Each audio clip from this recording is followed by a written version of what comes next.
Hi, I'm Tim Scales, the Director of the Center for Entrepreneurship and the Center for Economic Education here at Indiana University East. It's my pleasure to introduce you to another episode of In Your Business.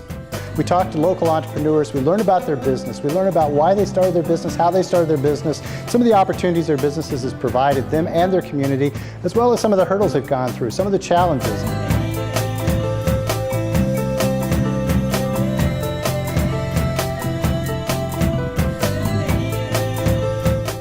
Welcome to another episode of In Your Business. Today I'm going to meet with a very interesting entrepreneur, an entrepreneur who's really set the bar very high, and I really enjoy having her to come to campus so that we can also share it with other students on campus, because so many times the students don't realize what entrepreneurship is really about when you get deep into it. It takes a lot of hours, takes a lot of work, takes a lot of risk, but there's a lot of reward. That's what I tell them. But you know, today the entrepreneur I'm going to share with, she's going to really show us what that means. Oftentimes people say, oh, I'm so busy. Well, I don't know if I've ever met a person that's busier than the entrepreneur we're going to meet with today. This entrepreneur today is special for the fact that not only has she got two successful businesses, she's also got a very successful career in addition to being a student and a very recent graduate. And so she's put it all together. Nobody works harder than today's entrepreneur. But you know what? That's what's interesting about entrepreneurship. And I think you're going to find that out as we share with Venus, because she knows how to put it together, but it's because of passion, it's because of fun, and she's doing exactly what she loves to do every day in all ways. So welcome to the show, Venus. Thank you. Thanks for having me. I love the intro. Thank you. Venus Williams, you bring everything that I want to see on this show. You're a great entrepreneur. You've proven your success. You balance it with a professional athletic career as well as being a student, and a great student at that. So Venus, what I'd like to do is I'd like to get to know you as a person before we actually get to know about the businesses. So what I'd like to do is start with maybe, you know, your childhood and talk to me about, you know, where you grew up and what you were thinking. Many times as a young child, I know I wanted to be an attorney. And in middle school, I decided I was going to be an accountant. And that changes as we go. But what was your childhood dream? As a child, I wanted to be an astronaut and an architect and an archaeologist, but I ended up being a tennis player. So I was a little bit brainwashed, actually. Our parents always told us, oh, you're going to be #1 in the world. You're going to win Wimbledon, win the U.S. Open. So I grew up thinking those things would happen. So it's definitely very interesting. It's not a, oh, you grow up wondering, oh, I hope I can do it, or I hope I can even be pro. When you kind of think that way, because when you're 5 and 6 years old and your parents tell you those things, you believe it, but also there was a ton of hard work behind it as well. We never left the tennis court. But at the same time, my mom and dad really preached education. In fact, that's how we got out of being on the court. Sometimes they say, oh, Daddy, today we have so much schoolwork. And he's like, okay, we better leave the court early. So as a kid, you know how to put your parents on. So that was very important for us. We had to get good grades. That was very important. And my parents always encouraged us to get our degrees and to further our education beyond high school, because as a professional tennis player or a professional athlete, you don't always have to do that. Sure. So growing up, you had several things you wanted to do, but you knew that you were going to be a good tennis player. And you've actually become a great tennis player. The things that you said that you were going to do, you were going to win. And you've won. Winning is a state of mind, I think, or I like to believe, because there's a lot of people who win in their lives that you never hear of, or they're not on TV, or maybe they're not doing what someone else is doing that you might consider winning. But it's about giving your best every day. It's about learning from your mistakes, and it's about knowing that you've given your all and that you can go to bed at night having no regrets. To me, that's winning. Mm-hmm. And as long as you reach your personal best or working toward that, then you have nothing to be ashamed of or to feel bad about. Sure. Well, it's really kind of fun because you balance it so well. Okay, you grew up. You started playing tennis at what age? I was like about 4 years old. So 4 years old, you're out on the court. You're learning the game. You're practicing every day, knowing that you're going to be a great tennis player. When did you start thinking entrepreneurial? Growing up, definitely. Our dad, we weren't allowed to watch any programs that weren't educational, But of course, when my dad left the house, we were watching cartoons and everything else in between. But my mom didn't mind so much. But we were supposed to watch only educational programs, or else we'd get in trouble. We had to be polite and say please and thank you, or else we were in huge trouble. So the kind of environment we grew up in was very geared towards success. And I think I shared with you a little earlier how growing up we'd have to listen to these tapes, and they'd be about different kind of motivation, especially back in the 80s. You know, this was tapes, not CDs or MP3, none of that stuff. It was Sure. a tape in the cassette player, and we'd be listening to all these entrepreneurial things, and I didn't know what was going on, but it sets your mind up. Sure. So at what point did you actually start a business? I started my first business in 2001. It was interior design. And so I guess we're about 14 years old now. It doesn't seem like that long, but I love design, I love art, and I wanted to pursue my business degree because it's always been a lifelong dream, even though I love the arts. I also have this love of planning, and I love to set goals and set the milestones and to see it happen and to put teams together. I think innately I love that. I'm a behind the scenes person, even though my main job is not really behind the scenes. Sure.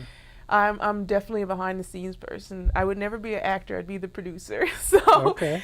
I love putting things together and seeing it actually happen. Okay. Well, that makes sense. So you started the first business, and how long did you let that go before you started a second business? Well, I always wanted to do fashion, and of course, loving sports, it just made sense to go into it, but I've always loved activewear. I've always wanted to do that.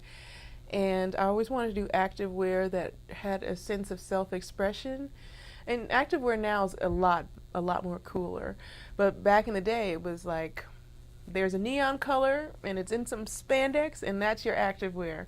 Okay. So I wanted to let people have a chance to express themselves and to feel their best while they're doing something positive for their body. And with 11, I firmly believe, or in life, if you are healthy and if you feel good about you, that means you can give even more to others. You have the opportunity to give because your life is in order. I like that. I really do. And you seem like you're very happy and you're very excited, and I think you have a real passion for entrepreneurship. Now, I got to switch gears a bit, because in entrepreneurship, it comes on pretty fast, pretty strong. Yeah. And in the classroom, I can teach you accounting, I can teach you marketing, finance. We can put all of the business classes together, and you graduate from the School of Business. But when you actually get into business and you practice those things, Yes. tell me about some of those experiences. The school of hard knocks, right? That's correct. There's no way to avoid hard knocks, especially if you're an entrepreneur, and especially if you're going into a field that you haven't really got a ton of experience in. If you have had a ton of experience in any field and you branch off on your own, it's a little bit easier, but I think most entrepreneurs aren't always as savvy in the processes and industry practices of what they're going into. They just have a passion, they have a great idea, and they have the drive. So you're going to have those hard knocks, and you have to deal with them.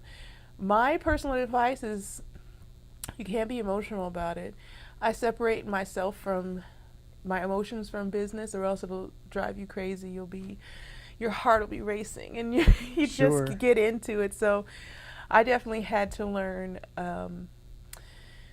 to separate, so when I get bad news, it doesn't faze me. And I think it also helps my team to keep going as well, because the kind of news that makes your stomach drop, but you deal with it and you find the solution, and try not to let it ruin your day as much. So I think, like I said, separating emotionally from it somehow, you have to find that divider.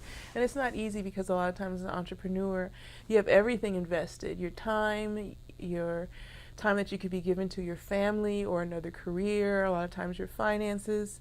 So it can be very stressful. Sure. Well, that brings me to another point that I want to talk about, because oftentimes people tell me they don't have the time, and maybe it's a student who's working 20 hours and going to school, but I want them to start discovering things that they can be doing even while they're in school there's no magical time. You don't have to do it when you're 18. You have to do it when you're 28. You can do it when you're 48 or 68 or 88. But you have to take the time. You have to find what you're passionate about, and you have to make it work. You have a very busy schedule. You have to have. You're a professional tennis player. You probably get invited to speak at a lot of things. You're probably invited to a lot of benefits and a lot of things that people want you at. You have to be able to manage tennis as well as your businesses. Is that difficult? Definitely. I think that if you say you don't have time, especially as a student, then you probably haven't found something you love. Because if you love it, you'll find time. And second, I always say that you don't need as much sleep as you think you do. Yeah. At the same time, writing things down is always so therapeutic. When you write it down, you're able to visualize it as a goal. So if you write down the things that you need to do and what you want to accomplish, you might not even accomplish it. I write things down, and I may not even get to it at the time that I've given myself to reach it, but at least I knew I was working toward it, and it's still in my mind that I have to finish it. And always, of course, that whole 15 minutes early thing, if you can, plan your life that if it's due Wednesday, have it done Monday. So that way, it's done Wednesday. You can say that again, right? Because students are going to watch this. Plan ahead, have it done early. Plan ahead. Okay. Act like it's a flight. You got to get on that flight. You don't want to miss your flight. Pretend it's a flight. You got to get on. I like it. I really do. So the other thing is, you don't have to understand.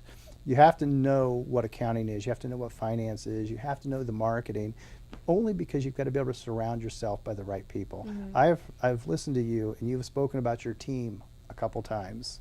So you have athletic team, and you have entrepreneurship team. Is that correct? Absolutely.